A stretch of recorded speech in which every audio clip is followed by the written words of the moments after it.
कहाँ तक किया था हमने? Prevost theory of heat exchange, ये होगा। चलो हेडिंग डालो, Prevost theory of heat exchange.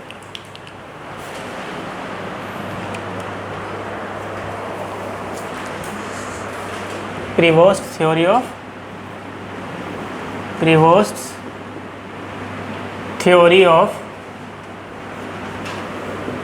Heat exchange, और इनकी बात जो है बिल्कुल बच्चों वाली है, ठीक है। मतलब अभी के हिसाब से देखो तो, अब उनके ज़माने में जाकर सोचोगे तो लगेगा बहुत नई बात थी, ठीक है। हाँ, चूँकि हम न्यू जनरेशन है तो अपने हिसाब से देखते हैं, ठीक है। तो Prevost theory of heat exchange क्या कहता है कि एक्चुअली जो है टेम्परेचर का एक्सचेंज हर टेम्परेचर पर होता है except absolute temperature. Absolute zero temperature मतलब ज़ीरो केल्विन के अलावे हर टेम्परेचर पर हीट एनर्जी क्या होता है? एक्सचेंज होता है दो बॉडी के बीच। हीट एनर्जी क्या होता है?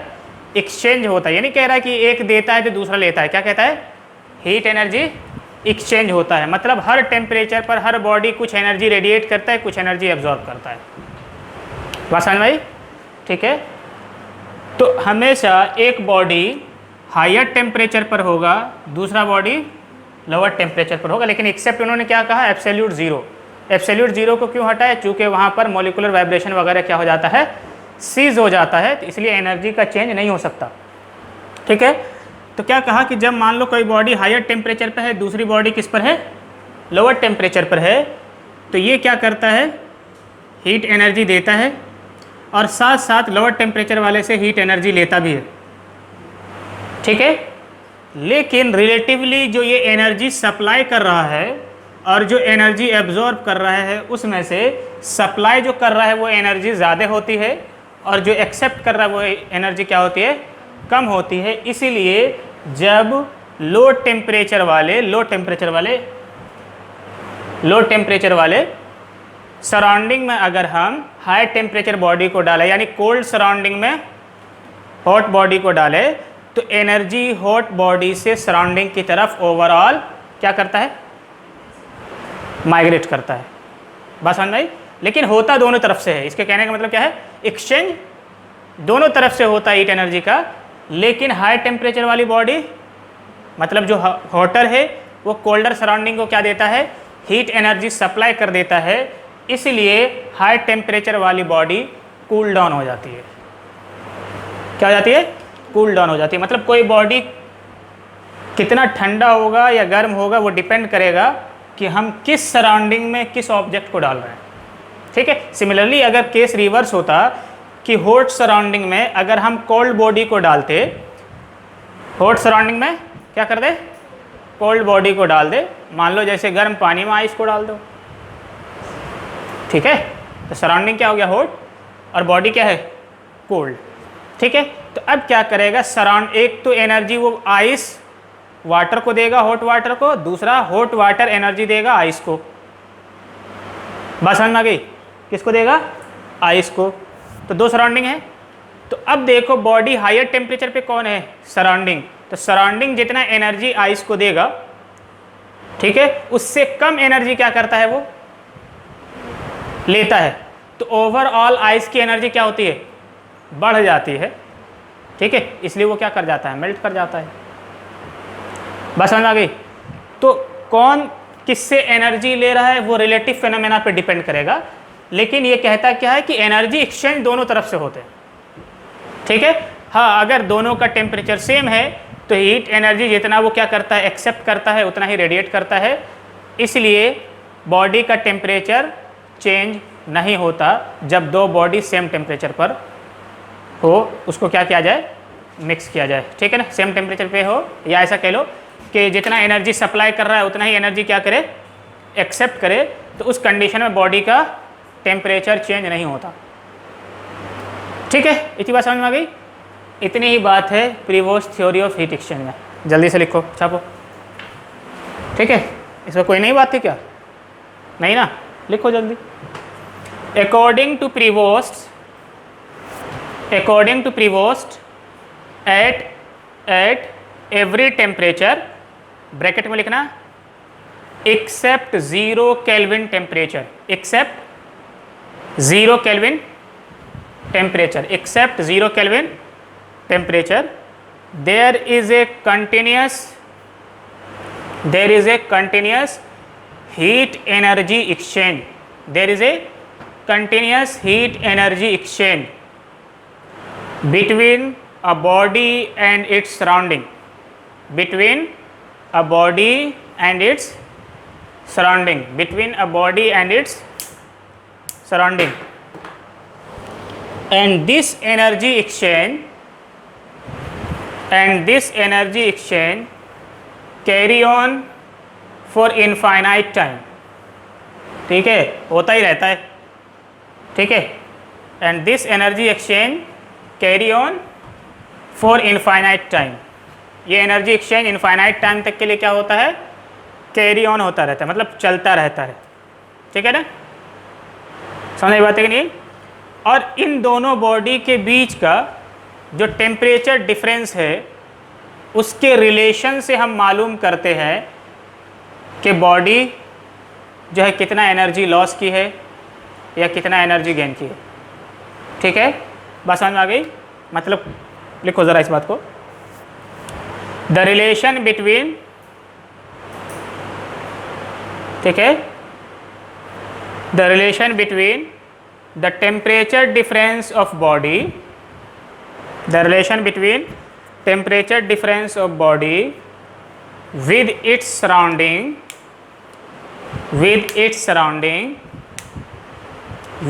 surrounding decides whether the body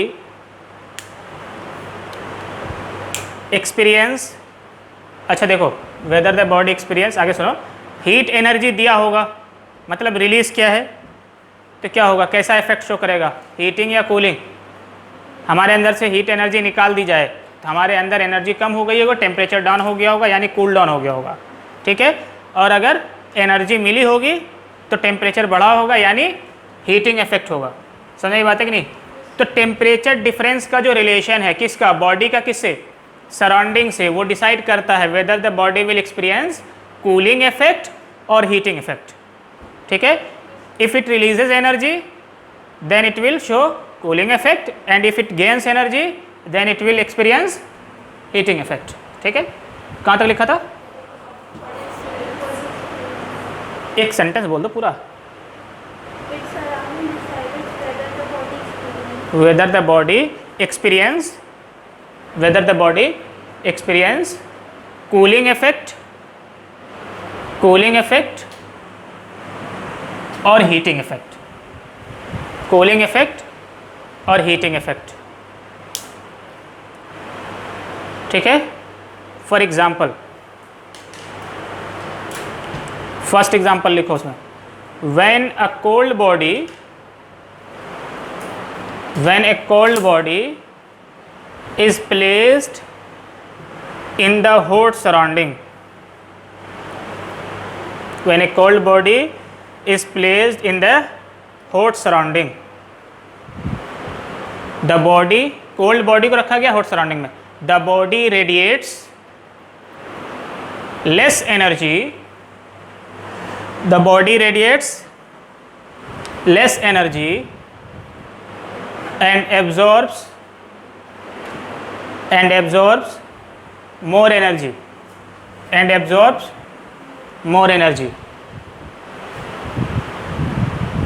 ठीक है। that's why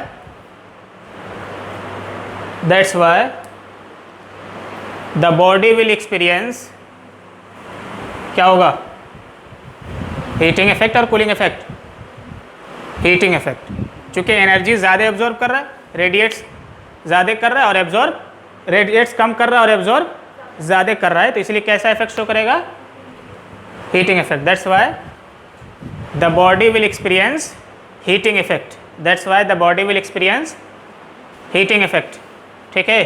गर्म चाय को अपने हाथों से पकड़ लेते हो, मज़े नहीं आते, या गिर जाए, ठीक है। तो हमारे बॉडी का टेम्परेचर क्या है, कम, और जो सराउंडिंग जिसे हम टच कर रहे हैं उसका टेम्परेचर क्या है, ज़्यादा, ठीक है। तो मतलब हम एनर्जी गर्म चाय को कम दे रहे हैं, रेडिएट्स कम कर रहे हैं और उससे एब्जॉर्ब ज़्यादा कर रहे हैं, तो इसलिए ओवरऑल हमारे बॉडी का टेम्परेचर बढ़ने लगता है, जिससे हम हीटिंग इफेक्ट शो कर मतलब फील करते हैं, एक्सपीरियंस करते हैं। समझ में आ गई बात है। दूसरा एग्जाम्पल लिखो। When a hot body is placed in cold surrounding, when a hot body is placed in cold surrounding, चलो बताओ क्या होगा? रेडिएट ज़्यादा करेगा या एब्जॉर्ब? रेडिएट ज़्यादा करेगा और एब्जॉर्ब कम करेगा, तो ओवरऑल एनर्जी क्या करेगा? ये रेडिएट करेगा। नेट एनर्जी क्या कर रहा है? रेडिएट कर रहा है। तो एक्सपीरियंस क्या करेगा? क्या खुद से उसी पैटर्न पे लिख लोगे? लिखो, खुद लिखो। लिख लोगे तलहा? चलो लिखो, खुद से लिखो।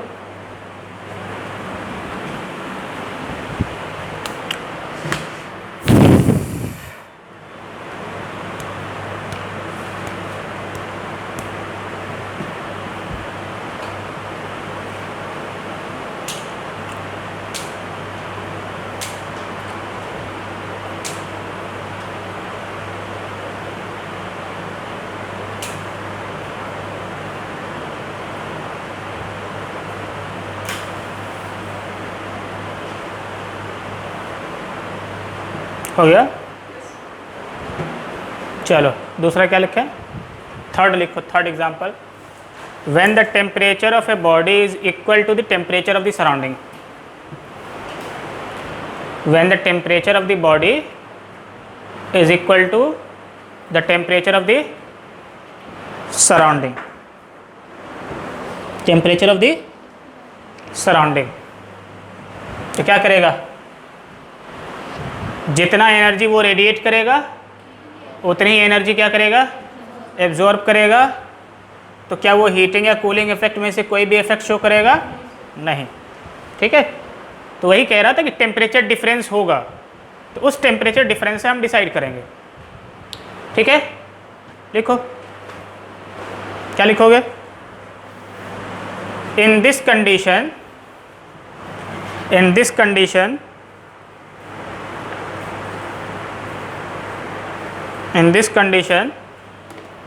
the body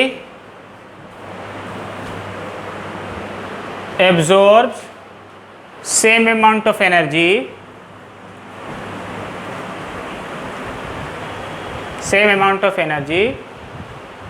as it radiates, जितना वो क्या करता है? रेडिएट करता है। Same amount of energy as it radiates. ठीक है, so no overall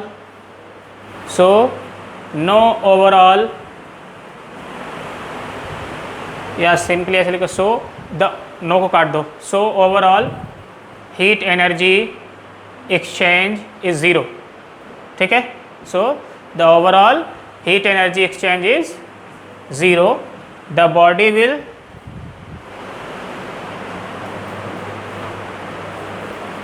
not show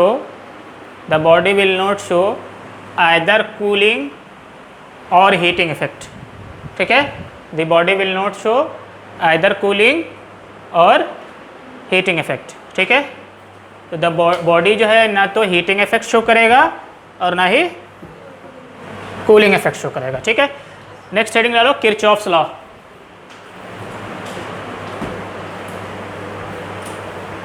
Kirchhoff's law, KIRCHOFFS, Kirchhoff's law.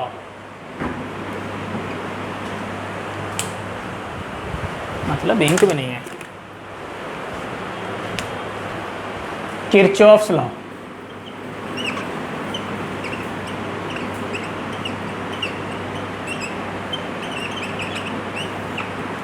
Kirchhoff's law. चलो जी, उससे पहले कुछ डेफिनेशन बता दो जल्दी जल्दी। किससे पूछा जाए? कौन बताएगा? मतलब अपनी मर्जी से कोई हाथ नहीं उठाना कि हम बताएंगे। स्पेक्ट्रल इमिसिव पावर,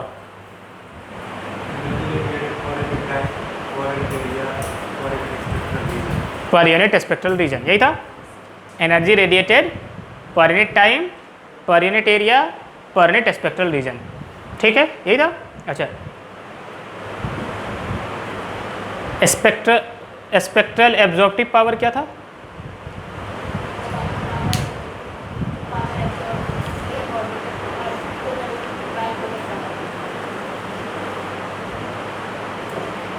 मतलब टोटल एनर्जी से का कितना, मतलब रेशियो था ये किसका? Total energy absorb with the total energy incident on a surface corresponding to a particular या यूनिट स्पेक्ट्रल रीजन या corresponding to a particular wavelength, यही था ना, क्योंकि स्पेक्ट्रल में वेवलेंथ की बात होती थी। तो इस रेशियो को क्या कहते थे? स्पेक्ट्रल एब्जॉर्प्टिव पावर, ठीक है। तो अब बताओ, ये जो एब्जॉर्प्टिव पावर है या एमिसिव पावर, ये टेम्परेचर पर डिपेंड करता है, ठीक। तो किरचॉफ्स लॉ क्या कहता है? मान लो कोई बॉडी है, किसी पार्टिकुलर टेम्परेचर पर, किसी पार्टिकुलर टेम्परेचर पर इस बॉडी की जो भी स्पेक्ट्रल एमिसिव पावर है, यानी स्पेक्ट्रल एमिसिव पावर, या तो ई कहो या मैंने इसको ई आर से डिनोट कर दिया था, ठीक है, क्योंकि एमिसिविटी भी था एक, किसको डिनोट किया था ई आर से? एमिसिविटी को ई आर से, तो इसको ई कर दो, ठीक है। स्पेक्ट्रल एमिसिव पावर और साथ में क्या लगा दो? लैम्डा, क्यों? चूँकि स्पेक्ट्रल है, एमिसिव पावर ई था, स्पेक्ट्रल एमिसिव पावर ई लैम्डा। तो स्पेक्ट्रल एमिसिव पावर क्या? किसी भी बॉडी का इस टेम्परेचर पर इसका एक स्पेक्ट्रल एमिसिव पावर होगा, इसी टेम्परेचर पर इस बॉडी का एक स्पेक्ट्रल एब्जॉर्प्टिव पावर होगा, ठीक है। अगर इस बॉडी की जगह इसी टेम्परेचर पर एक ब्लैक बॉडी ले आते, आइडियल ब्लैक बॉडी, ध्यान सुनना, इसी टेम्परेचर पर हमने एक बॉडी को लिया, उस बॉडी का स्पेक्ट्रल एमिसिव पावर और स्पेक्ट्रल एब्जॉर्प्टिव पावर को देखा, और उसी टेम्परेचर पर किसी आइडियल ब्लैक बॉडी को भी ला सकते थे, तो इसका भी क्या होता? स्पेक्ट्रल एमिसिव पावर होता। ई से, कैपिटल ई से डिनोट किया था इसको, याद होगा तो, ब्लैक बॉडी के लिए। तो किरचॉफ लॉ क्या कहता है? किसी भी बॉडी का स्पेक्ट्रल एमिसिव पावर से स्पेक्ट्रल एब्जॉर्प्टिव पावर का रेशियो कांस्टेंट होता है। क्या होता है? कांस्टेंट होता है। और ये जो कांस्टेंट है उसी टेम्परेचर पर किसी आइडियल ब्लैक बॉडी के स्पेक्ट्रल एमिसिव पावर के बराबर होता है। बस समझ में आई? आई या नहीं आई? उड़ गई? दोबारा से बोलूँ? फिर से सुनो, ठीक है। एक पार्टिकुलर टेम्परेचर पर, ध्यान सुनना, एक पार्टिकुलर टेम्परेचर पर कि कोई भी ग्रे बॉडी मुझे मान लो, ठीक है, और यहाँ पर एक आइडियल ब्लैक बॉडी भी इसी टेम्परेचर पर ला सकते हैं। मान लो इसी कमरे में ले आए, टेम्परेचर दोनों के लिए क्या है? सेम है। तो मेरी क्या होगी? स्पेक्ट्रल एमिसिव पावर होगी और स्पेक्ट्रल एब्जॉर्प्टिव पावर भी होगी, और उस ब्लैक बॉडी का भी क्या होगा? स्पेक्ट्रल एमिसिव पावर होगा। तो क्या कह रहा है कि ये जो मैं बॉडी हूँ, मेरे स्पेक्ट्रल एमिसिव पावर से स्पेक्ट्रल एब्जॉर्प्टिव पावर का जो रेशियो होगा, वो रेशियो क्या होगा? कांस्टेंट होगा। और उस कांस्टेंट की वैल्यू किसके बराबर होती है? उसी टेम्परेचर पर जो आइडियल ब्लैक बॉडी का स्पेक्ट्रल एमिसिव पावर था उसके बराबर होगा। बस समझ में आई?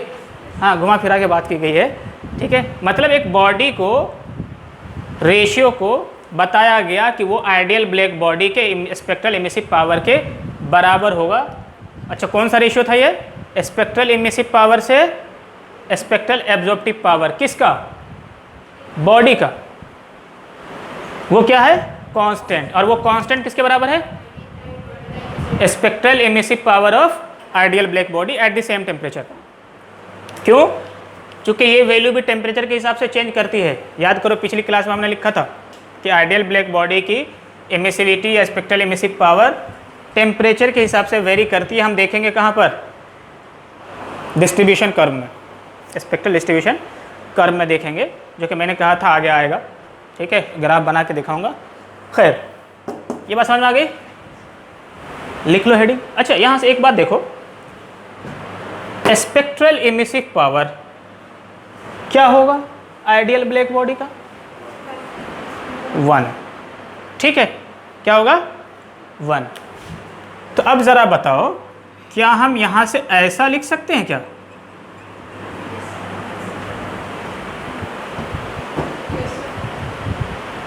लिख सकते हैं पक्का? इसका मतलब क्या है? इमिसिव पावर यानी इमिट करने की टेंडेंसी, एब्जॉर्प्टिव पावर एब्जॉर्ब करने की tendency. That means a substance at good absorber at the lower temperature will be a good radiator at the higher temperature. चूँकि रेडिएट हाई टेम्परेचर पे करता है कोई भी बॉडी और एब्जॉर्ब लो टेम्परेचर पे करता है। चूँकि लो टेम्परेचर होगा तो वो एनर्जी देगा नहीं, लेगा, और हाई टेम्परेचर पे होगा तो एनर्जी लेगा नहीं बल्कि देगा। ठीक है, क्या कह रहा है? मतलब इमिसिविटी मतलब इमिसिव पावर एक तरफ यानी रेडिएट करने की टेंडेंसी है और एक तरफ एब्जॉर्ब करने की टेंडेंसी है। दोनों को क्या कह रहे हैं? बराबर। तो ये एक ही टेम्परेचर पे नहीं होगा। ठीक है, मतलब वो सब्सटेंस जो एक अच्छा एब्जॉर्बर है वो अच्छा रेडिएटर भी होगा। ठीक है, वो सब्सटेंस जो एक अच्छा एब्जॉर्बर है वो अच्छा रेडिएटर भी होगा। ठीक है, समझ आ गई बात है? चलो लिख के ज़रा इसके स्टेटमेंट को। ठीक है, वैसे इक्वलिटी के बजाय बेटर इसको प्रोपोर्शनलिटी कर दिया जाए। ठीक है, कांस्टेंट मान के चले, 1 1 को छोड़ दे, तो इसको इधर लाओगे, क्या लिख दे?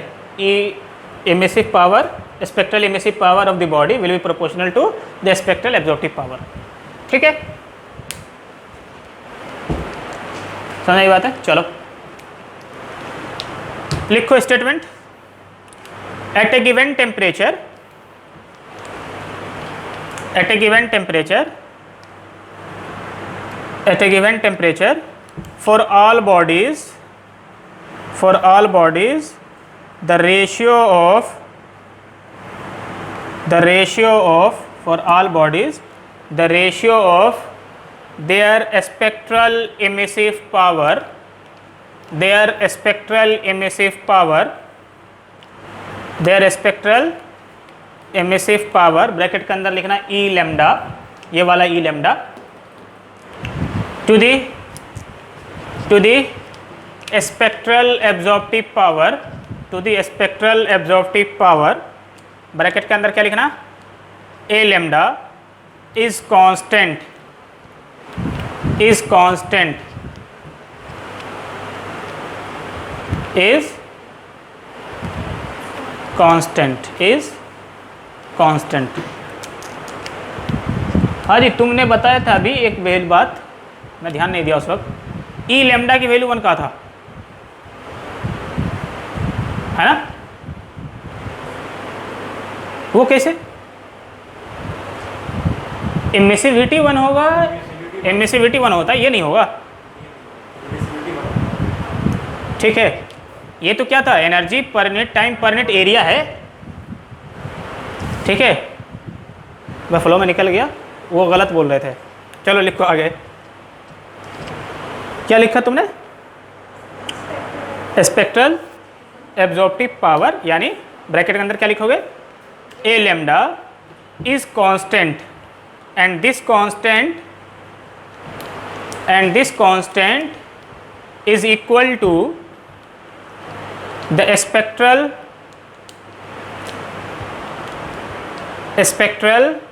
emissive power ब्रैकेट के अंदर लिखना ये E lambda, capital E lambda, spectral emissive power bracket के अंदर लिखना capital E lambda of the ideal black body at the same temperature, that is, ये लाइन लिखो। ठीक है, बगल में चाहो तो ये डायग्राम बना लेना ताकि तुम्हारी समझ में आए, सेम टेम्परेचर पर। ठीक है, ये स्टेटमेंट लिखो। ठीक है, और यहाँ से आगे लिखना therefore this implies E lambda is equal to E proportional to A lambda.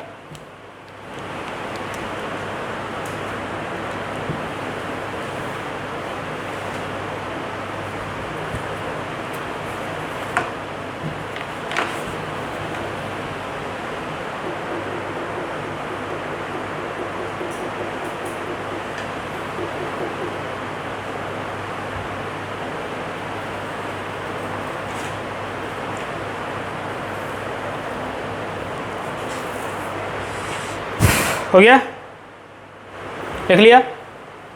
उसके आगे ये लाइन लिखना, हेंस दिस इम्प्लॉयज, ये क्या बता रहा है, good emitter is a good absorber, या ऐसा कह लो good absorber is a good emitter and bad observer is a absorber, नहीं एब्जॉर्बर, ओ नहीं ए बी, ठीक है। तो लिखो ये लाइन लिखो, this shows that good absorber is a good emitter, good absorber is a good emitter and a bad observer is a bad emitter and a bad absorber is a bad emitter, ठीक है। बस समझ में आ गई, bad absorber क्या होगा, bad emitter होगा, ठीक है। समझ आई बात है कि नहीं। लेकिन मैं एक बात अभी ये भी बताया था कि इमिट करेगा हाई टेम्परेचर पे, ठीक है, एब्जॉर्ब करेगा लो टेम्परेचर पे, ठीक है ना, हाँ याद रखना। चलो आगे लिखो, application of Kirchhoff law, application of Kirchhoff's law, application of Kirchhoff's law. पहला लिखो, पहले मैं हेडिंग लिख दूँ,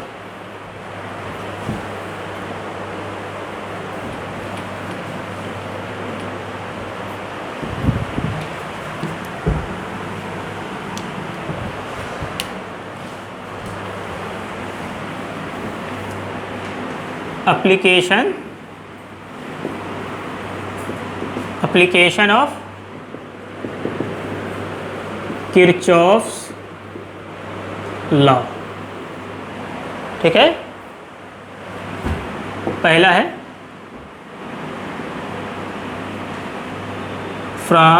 फ्राउनहोफर्स लाइन, ठीक है। हालांकि फ्राउनहोफर्स लाइन सभी स्पेक्ट्रम में दिखता है, ठीक है, लेकिन यहाँ पर जो तुम्हारे कोर्स में है वो सन की है, सन के बारे में, ठीक है ना। फ्राउनहोफर्स लाइन इन ए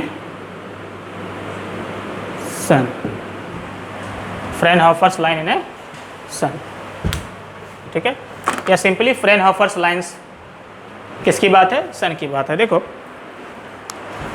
जो सन है, सूरज, इसका जो इनर पार्ट है, आई थिंक उसको कहते हैं फोटोस्फीयर, ऐसे कुछ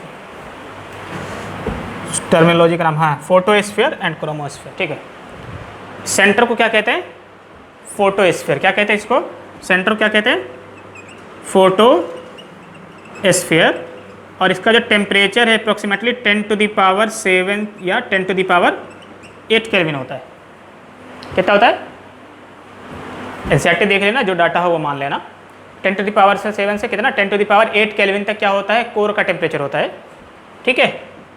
समझ आई बात है। और यहाँ से क्या आता है, रेडिएशन निकलते हैं, क्या निकलते हैं, एनर्जी रेडिएशन की फॉर्म में क्या आती है, बाहर आती है, ठीक है। बात समझ आ गई।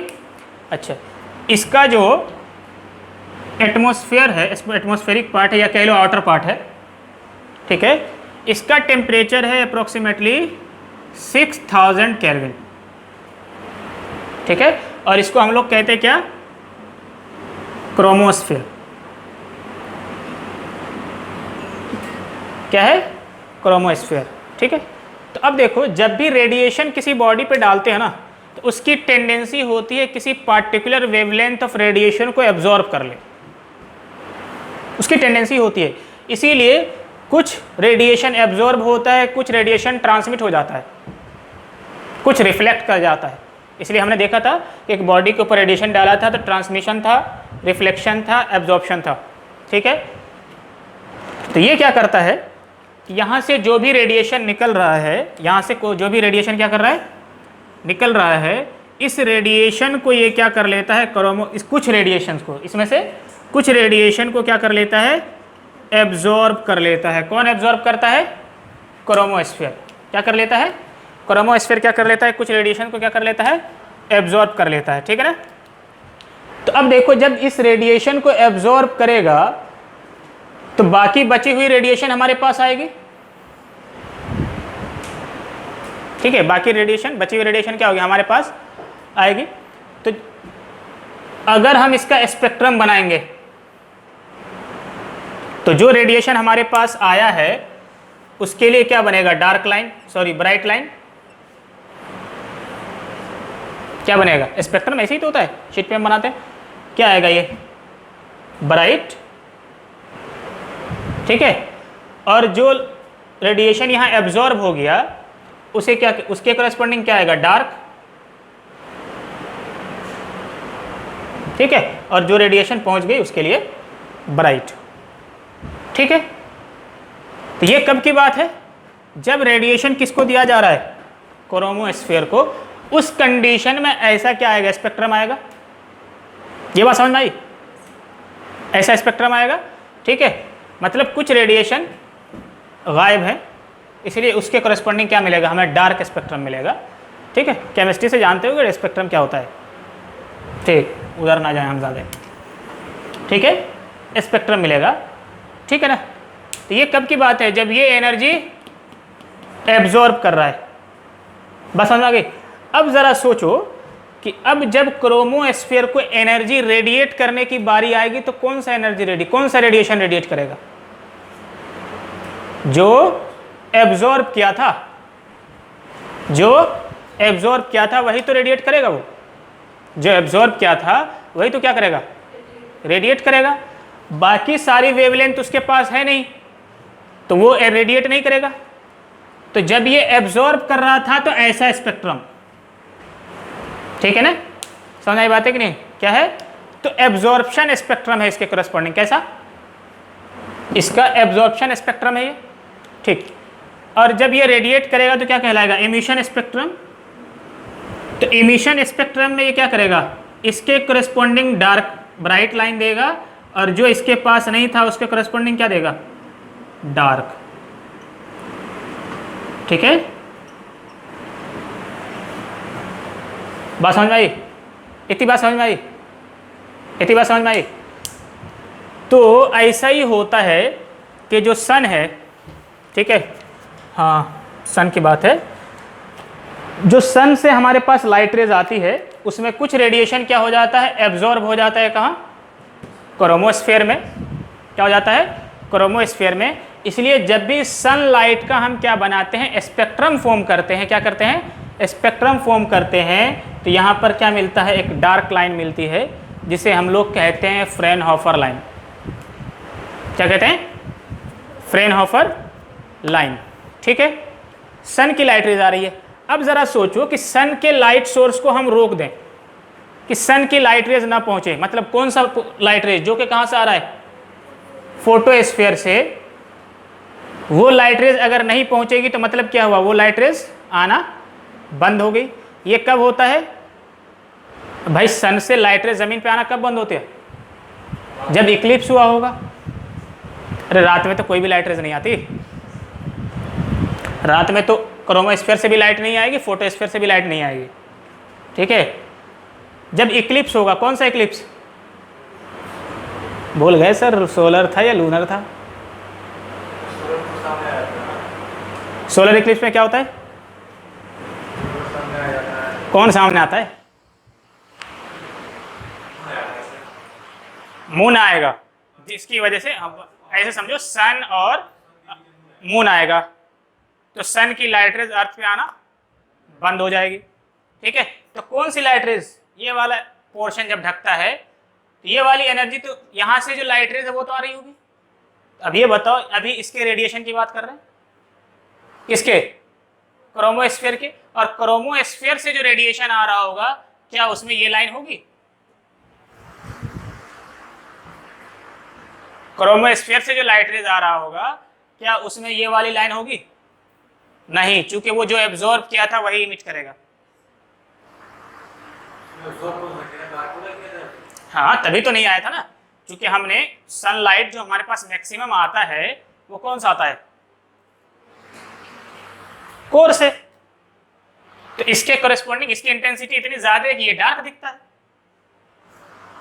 लाइट रेज वो भी आती है एक्चुअली, देखो है क्या, ऐसा नहीं है कि उस वक्त ये लाइट रेज नहीं आ रही थी। अब इसकी इंटेंसिटी बहुत ज्यादा है तो ये जो एब्जॉर्ब वाली वो चीजें नहीं दिखेगी। ठीक है, अब समझो यहाँ पर बहुत ज्यादा बड़े बड़े लाइट लगा दो, उस बीच में एक छोटा सा बल्ब जला दो एलईडी के, वो दिखेगा? वो डार्क ही रहेगा। बस समझ में आई? डार्क इन द सेंस ये है कि इंटेंसिटी लो। हाँ, तो मैं क्या कह रहा हूँ,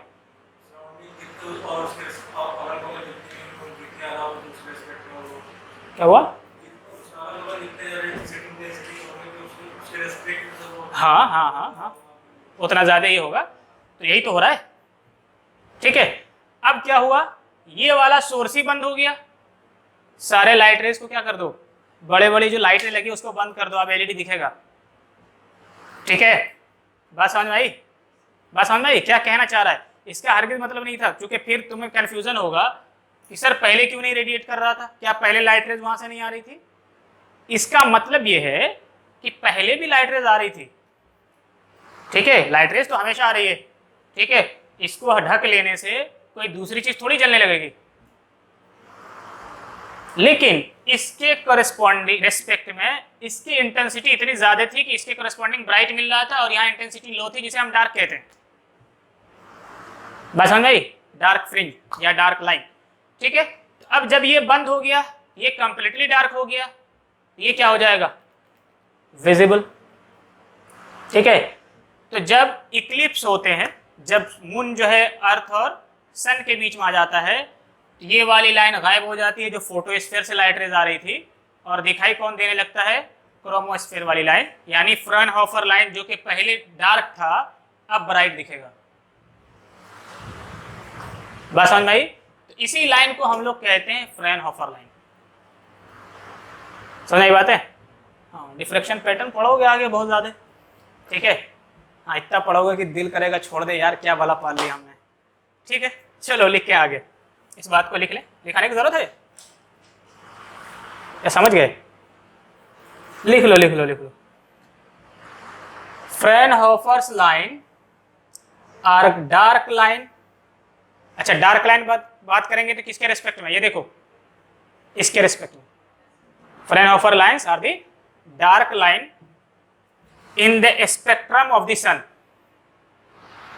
in the spectrum of the sun, full stop। ठीक है, ये बातें हो गई। अब इसको लाइन चेंज करके लिख लेना कि कैसे बनता है, पूरी कहानी वो लिख लो। डेफिनेशन तो इतनी हो गई कि एक डार्क लाइन है जो कि सन के स्पेक्ट्रम में दिखता है। देखो, when white light emitted from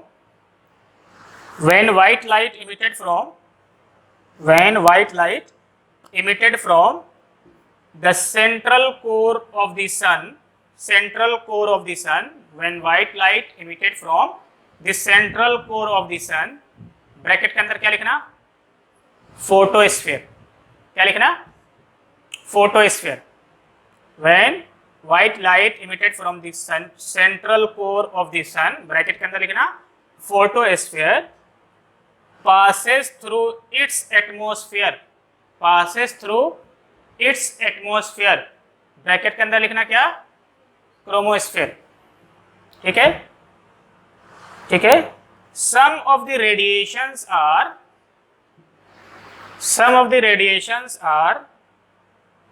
absorbed by the gases, some of the radiations are absorbed by the gases। ठीक है, absorbed by the gases present, जो भी वहां पर प्रेजेंट होगा उसको क्या कर लेगा? एब्जॉर्ब कर लेगा। वो उसको क्या कर लेगा? एब्जॉर्ब कर लेगा। Full stop. resulting in dark lines in the spectrum of sun, resulting in dark line in the spectrum of sun, resulting in dark line in the spectrum of sun. ठीक है, resulting in dark line in the spectrum of sun. ठीक है, तो क्या है ये जो dark line है किसकी वजह से हुआ है? एब्जॉर्प्शन की वजह से हुआ है। एटमॉस्फेयर ने क्या कर लिया था, कुछ रेडिएशन को एब्जॉर्ब कर लिया था। That's why we say this dark line is corresponding to the absorption spectra. ठीक है, ऑप्शन में कभी आए तो इसका आंसर एब्जॉर्प्शन स्पेक्ट्रा होगा। समझ आ गई बात है? चलो आगे लिखो। At the time of total solar Eclipse, total solar Eclipse का मतलब क्या, पूरा का पूरा सेंट्रल कोर सन जो है क्या हो जाए, ढक जाए, लेकिन एटमॉस्फेयर थोड़ी ढकेगा उसका, एटमॉस्फेयर तो बड़ा होगा। ठीक है, at the time of total solar Eclipse.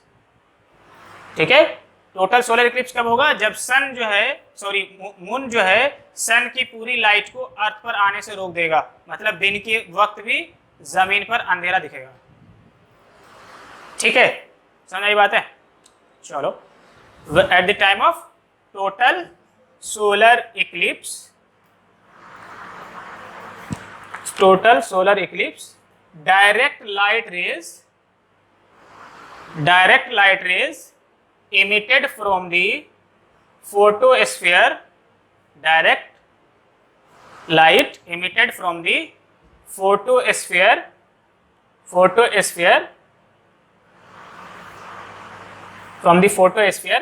cannot reach on the earth,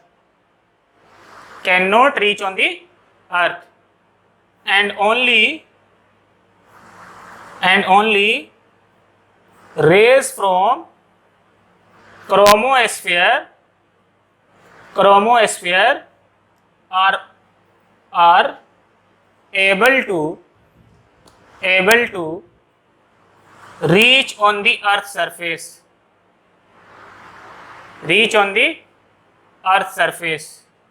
ठीक है, full stop. at this time we observe a bright Fraunhofer's lines, ठीक है, क्या मिलेगा, ब्राइट मिलेगा।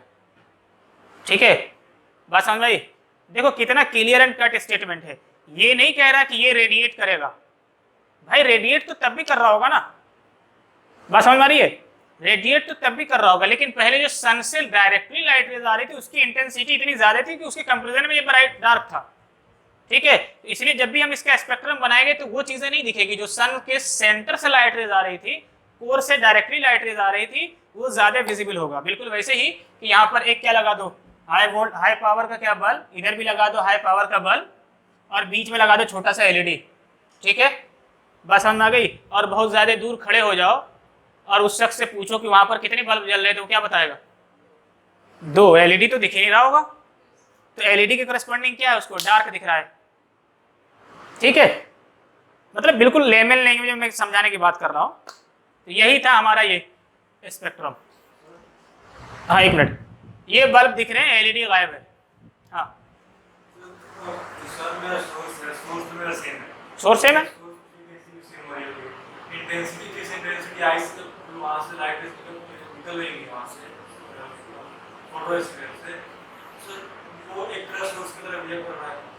सेम इंटेंसिटी की लाइट जब क्रोमोस्फीयर में इंटर करता है वो, तो फिर वहां के जो पार्टिकल्स जो भी हैं, दोबारा से बोलना, पूरी कहानी गोलमोल कर दे, दोबारा से शुरू से। फोटोस्फीयर से जो भी लाइट रेज की इंटेंसिटी निकल रही थी, फोटोन लेकिन ज्यादा होगा। ठीक है, हाँ ठीक, इंटेंसिटी उसी से बढ़ेगी ना। हाँ आगे,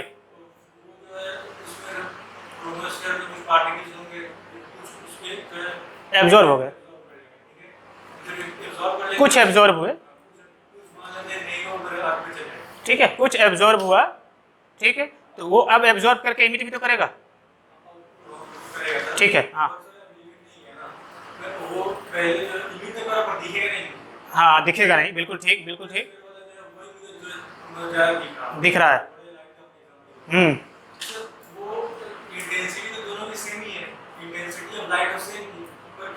इंटेंसिटी का मतलब क्या था, सेम कैसे है? फोटोन की एनर्जी सेम होगी, इंटेंसिटी सेम कैसे हो जाएगा? ये फोटोस्फीयर की इंटेंसिटी सर, इंटेंसिटी जो थी फोटोस्फीयर की इंटेंसिटी सर, फोटोस ठीक ठीक ठीक, फोटोस्फीयर की इंटेंसिटी यहाँ से जो किया था वो सेम निकला था। आगे, हाँ, वो जो पार्टिकल एब्जॉर्ब किया ये एब्जॉर्ब किया, कुछ किया ना, सारे थोड़ी किया, कुछ किया, ठीक है। फ्रीक्वेंसी अलग होगी, फ्रीक्वेंसी सोर्स पे डिपेंड करता है यार, फिर वो जो एब्जॉर्ब किया फिर डोमिनेट सोर्स की तरह बिहेव करने लगेगा। उसकी तरह। जो पार्टिकल एब्जॉर्ब किया होगा फोटॉन्स को एनर्जी, हाँ हाँ, वो फिर वो भी एक सोर्स की तरह बिहेव कर रहा है, बिल्कुल। वो सोर्स की तरह बिहेव कर जाएगा, मींस कि वो एक तरह से उसकी फ्रीक्वेंसी अलग हो गई होगी, स्लाइड रेंज की क्यों फ्रीक्वेंसी अलग हो गई? डिफरेंट होगी। डायरेक्ट सोर्स है, डायरेक्ट सोर्स है वो। क्या वो डायरेक्ट सोर्स है? की तरह बिहेव करना, प्राइम मिनिस्टर होना, प्राइम मिनिस्टर की तरह बिहेव करना, दोनों अलग अलग बातें हैं, ठीक है। वेव फ्रंट के हिसाब से, वेव फ्रंट में क्या फ्रीक्वेंसी बदलती थी? तो फिर तो कैसे बदल रहे हो तुम? तो वहां भी तो वेव फ्रीक्वेंसी नहीं बदलती थी यार, तुम यहाँ क्यों बदल रहे हो फ्रीक्वेंसी? तुम तो खुद ही कह रहे हो कि वहां फ्रीक्वेंसी नहीं बदलती थी। लाइट, जाहिर सी बात है भाई, सुनो सुनो सुनो, स्पेक्ट्रम कब आता है? पार्टिकल नेचर में, वेव नेचर में? तो फिर तो वेव नेचर की बात हो रही है ना। हाँ, और क्या, ठीक है, कोई बात नहीं, थोड़ा आगे की बात कर रहा है, ऑप्टिक्स तुमने पढ़ा नहीं है, ठीक है, इसलिए तुम्हारे जहन में ये सवाल नहीं आया, उनके जहन में आया, ठीक है। हाँ ठीक है, सोर्स की तरह बिहेव करता है, फ्रीक्वेंसी सेम है, path difference will be different, होगा ही नहीं होगा। हाँ हाँ, याद करो डबल स्लिट एक्सपेरिमेंट, एक सोर्स S1 दूसरा सोर्स S2, फ्रीक्वेंसी दोनों की सेम थी, सेम सोर्स से लाइट रेज आ रहा था, हमने स्प्लिट ही तो किया। यहां पर हमने क्या किया, एक क्रोमोस्फीयर से लिया, एक फोटोस्फीयर से लिया, दो हो गए, फ्रीक्वेंसी सोर्स दोनों का डायरेक्टली सेम ही था, ठीक है। हाँ, वेव फ्रंट बने होंगे, मैं उसके लिए बिल्कुल मना नहीं कर रहा, ठीक है, लेकिन फ्रीक्वेंसी नहीं चेंज हुई होगी, ठीक। अब बात समझ में आ गई या और भी कुछ डाउट है? ठीक, रब कर दो, चलो अगला लिखो, in desert days are hot and nights are cold. दूसरा application, in dessert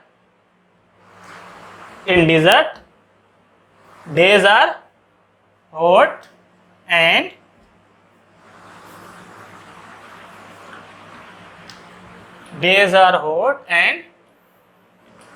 nights are cold।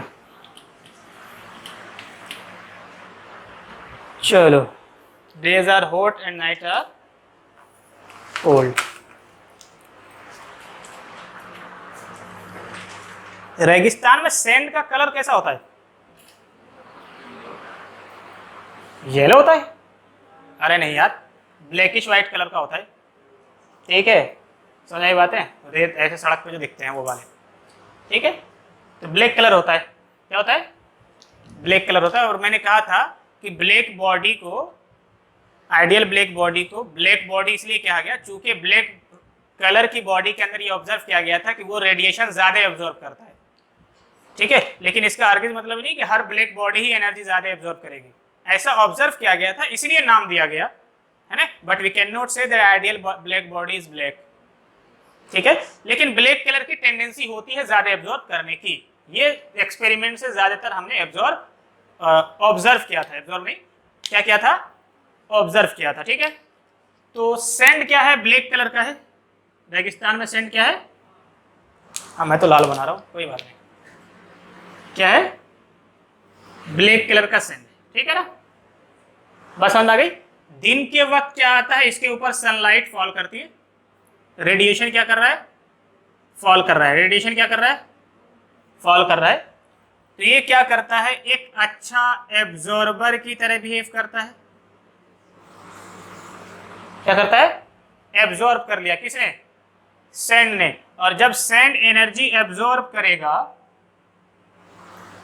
Sand क्या करेगा, एनर्जी एब्जॉर्ब करेगा, तो इसका टेम्परेचर बढ़ जाएगा, मतलब टेम्परेचर राइज करेगा, ठीक है। और जब टेम्परेचर राइज करेगा तो यहाँ पर जो सैंड का टेम्परेचर जब राइज करेगा तो क्या लगेगा, गर्मी, तो गर्मी लगेगी ना। सैंड का टेम्परेचर जब ज़्यादा गर्म हो जाएगा तो क्या हुआ, गर्मी लगेगी, ठीक है। तो इसीलिए डेज के दिन के वक्त ही रेडिएशन फॉल करेगा ना, रात के वक्त सूरज कहाँ से निकाला है। एक बच्चा था व्हाट्सएप पे स्टेटस लगाया हुआ था कि नॉर्वे या कोई कंट्री, नाम कंट्री एग्जैक्ट नाम याद नहीं, कि वहाँ रात के 12 बजे सूरज उगता है। तो मैंने उसको कहा ये बताओ दिन को डिफाइन करना, भाई जब सूरज रात के 12 बजे उग रहा है तो वो दिन होगा ना। साइंस तो यही कहती है कि जब सूरज दिखाई दे तो दिन है। तो वो जवाब नहीं दिया ना, ये तो बोल दे कि हिंदुस्तान के हिसाब से, लेकिन उस कंट्री के हिसाब से तो दिन होगा। उन्होंने जितना लिखा था उनके हिसाब से मैंने पूछा, वो हंसा, स्टेटस हटा दिया,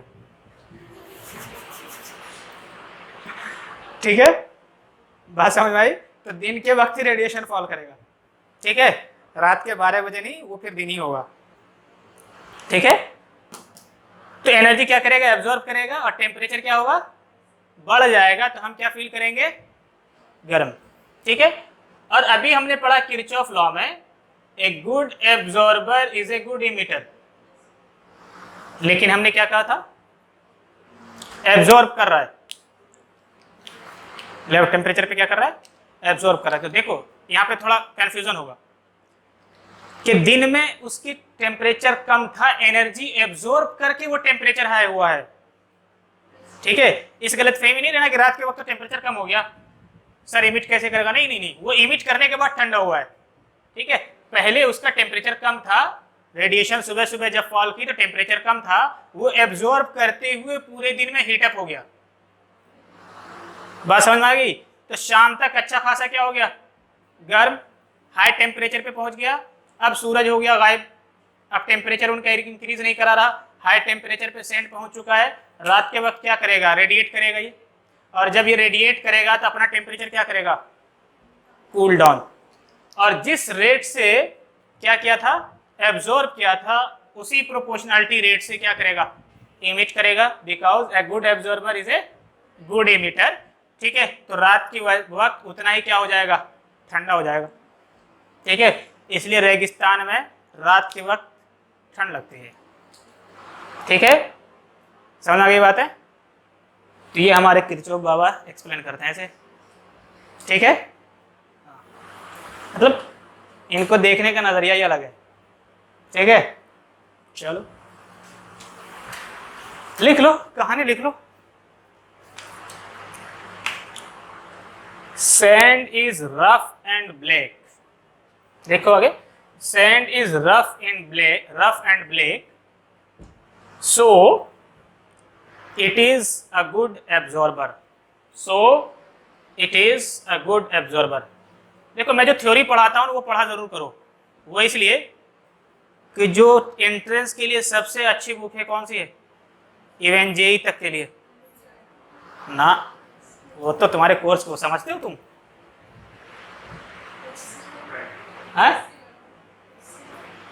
HC वर्मा ऊपर से उड़ जाएगा, नॉर्मल पैकेज के वो देते हैं, वो ठीक है। तुमने उसका नाम सुना है, एक एलन का टीचर ने एक बुक लिखी है, अच्छे खासे वॉल्यूम में, 3-4 वॉल्यूम में, फिजिक्स केमिस्ट्री सबकी है, ठीक है।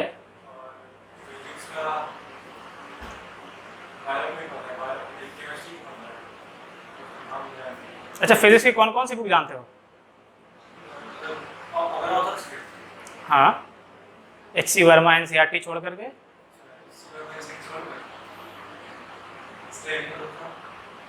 स्टेलिन मल्होत्रा 11th-12th में है, 11th-12th में स्टेलिन मल्होत्रा कौन पढ़ा,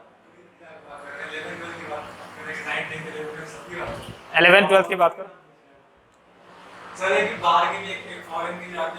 रेसरिक हेलिडे, ठीक है, रेसनिक हेलिडे पढ़ना मतलब एस सी वर्मा पढ़ना, और उसमें एक्सप्लेनेशन अच्छे से होता है, उतनी अंग्रेजी तुम्हें आती है, और वो जो एग्जाम्पल देते हैं वो इंडियन एग्जाम्पल नहीं होते, ठीक है। हाँ, वो मुंह के अंदर जो है चॉकलेट चबाता है, वो पता नहीं उसका क्या नाम लेता, समझ में नहीं आएगा क्या बात कर रहा है ये, चिंगारी की बात करता है वो, ठीक है। चलो खैर, मैं नाम भूल रहा हूँ, मैं खुद पढ़ता हूँ नाम भूल गया। तो मैच्योरिटी की बात तो नहीं करना, मैच्योरिटी जो उसमें से हमको की बात नहीं करना, तो वो तो भाई एचओडी फिजिक्स के एचओडी भाई ना ना ना, बुक लिखा है उन्होंने, नाम बोल रहा हूँ मैं, सिंगेज, बहुत अच्छी बुक है, लेकिन लेकिन लेकिन लेकिन वो स्टूडेंट नहीं बना सकता, उसके बस की बात नहीं। हाँ, क्यों क्यों, एलन वाले बना लेंगे, यहाँ नहीं। क्यों?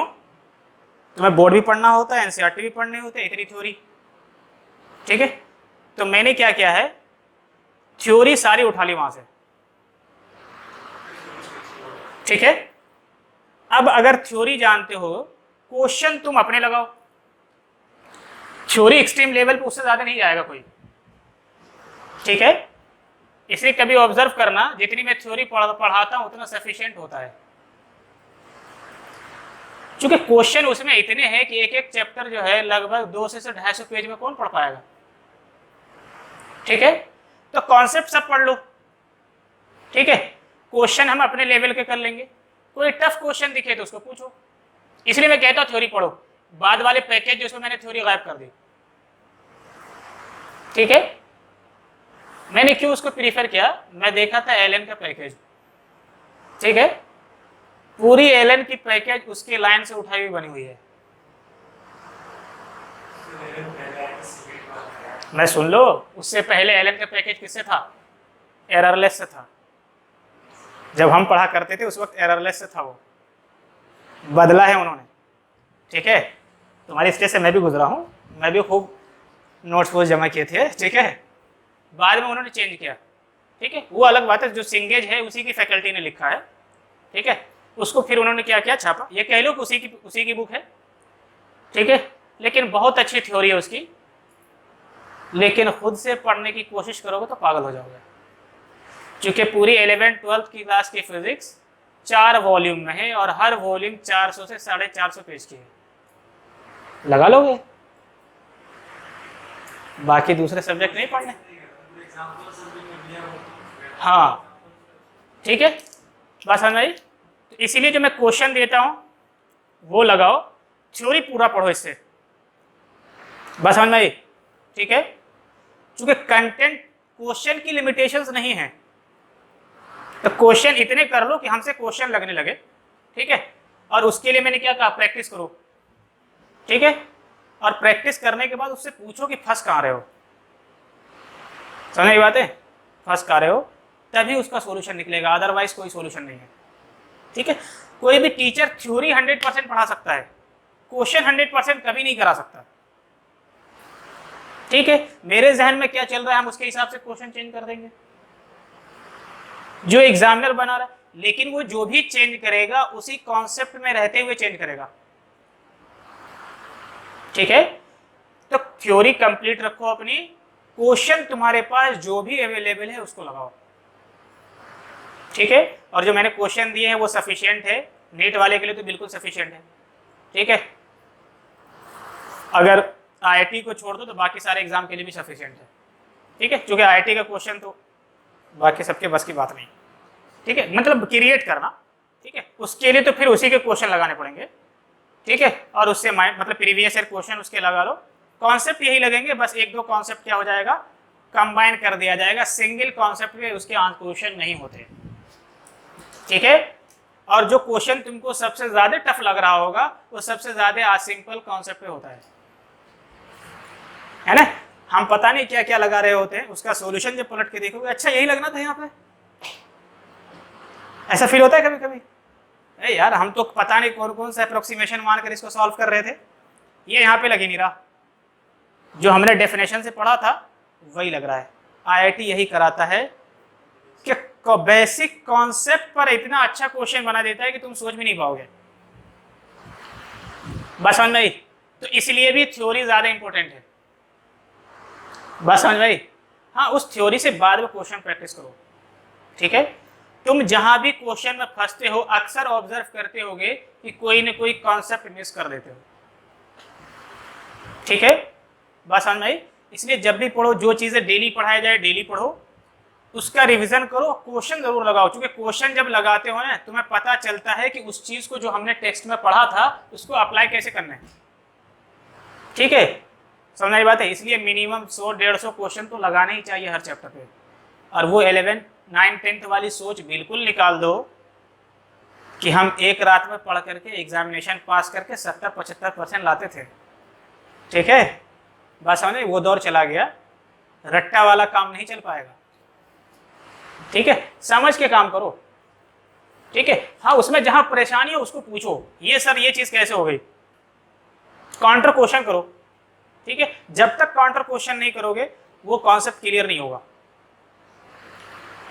खुद पढ़ रहे थे, एनसीईआरटी तो फॉलो करनी है, वो मजबूरी है, ठीक है? और हालांकि एनसीईआरटी बहुत अच्छी बुक है अगर उसके लाइन को समझ पाओ तो, क्योंकि ज्यादातर बच्चे उसके लाइन ही नहीं समझ पाते, 3-3, 4-4 बातों को 1-2 सेंटेंस में कह के निकल लेता है वो, तभी तो इतनी पतली सी बुक है, ठीक है?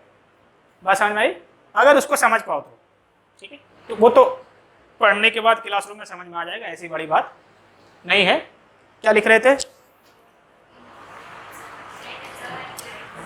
And sand is rough and black so it is a good absorber and hence in desert and hence in desert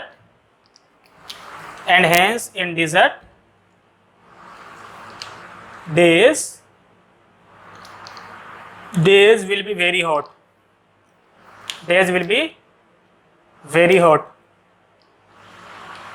क्यों? ऐसा क्यों होगा? क्योंकि रेडिएशन जो सन से आएगा उसको क्या कर लेगा? एब्जॉर्ब कर लेगा। लिखो because sand absorbs the radiation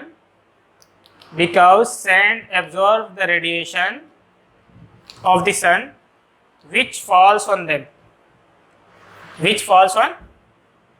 जो कि क्या करता है? उनके ऊपर फॉल करता है। which falls on them, जो कि क्या करता है? उसके ऊपर फॉल करता है, ठीक है? Now, in accordance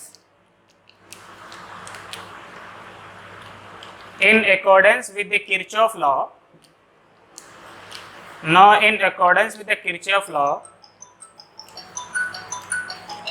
good absorber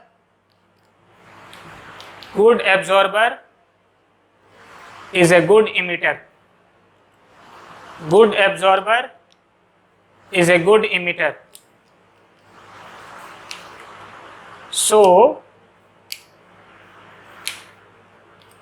So nights will be cold. Because in night sand will emits radiation.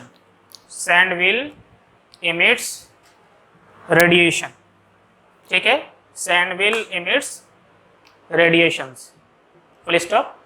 Heading डाल के रख लो स्टेफेंस लॉ। क्या लिख लो? Stefan's law, STEFAN, Stefan's law.